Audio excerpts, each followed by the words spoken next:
Richard, you're a member of Magdalen Road Evangelical Church in Oxford. Can you tell us just a little bit more about yourself? Yes, I'm married to Catherine. We've been married 31 years. We've got two grown-up boys.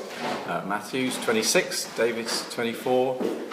We thank God that they both love the Lord and both involved in different kinds of ministry.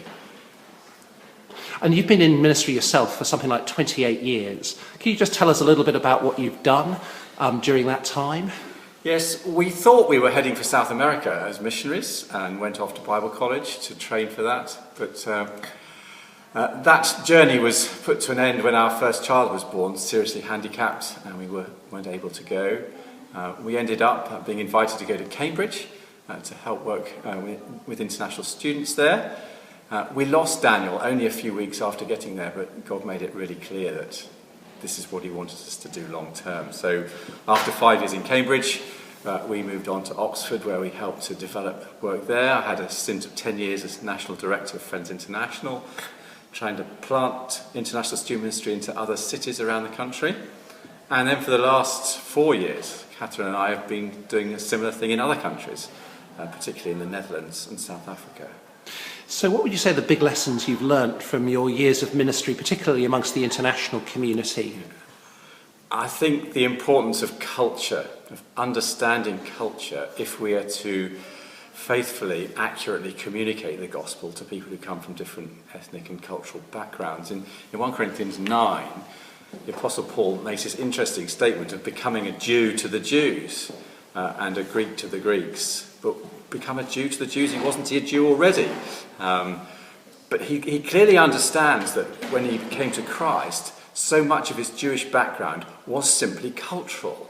It didn't need to be part of his life. But when he went back into the Jewish community and sought to share Christ, he would put all of that back on again. But when he was with Gentiles, he left that behind. So working out what is the gospel and what is my culture is a very important thing we need to do. And if we fail to do that, effectively what we're saying is, in order to be a Christian, you have to be like me. And that's not the gospel. So if we're to be faithful to the gospel, we have to learn these principles of contextualization, how we do that.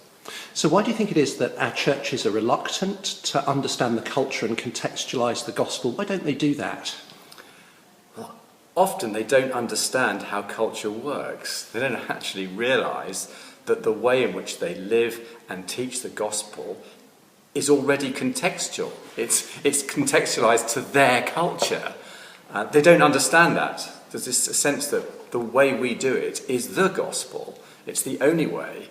And we have to learn to understand how culture relates to the gospel and how we're actually immersed in our own culture. So until people have really thought about it, they don't understand that there's any need to do anything about it. I guess this is going to be an increasing challenge for the British Church in a very multicultural environment in our country. Can you tell us a bit about your current ministry and how you're helping churches to contextualise the gospel?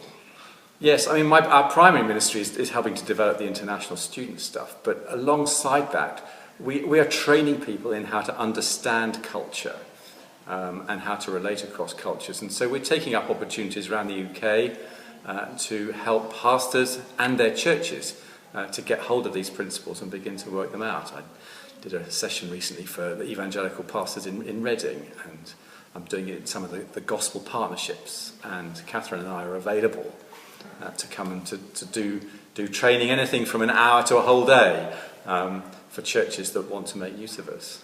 So that could be a real blessing to many churches or pastors. How do they get in touch with you if they wanted to have the benefit of some of your experience to help them to do this better? Yeah, an email to richard@intonations, intonations.org.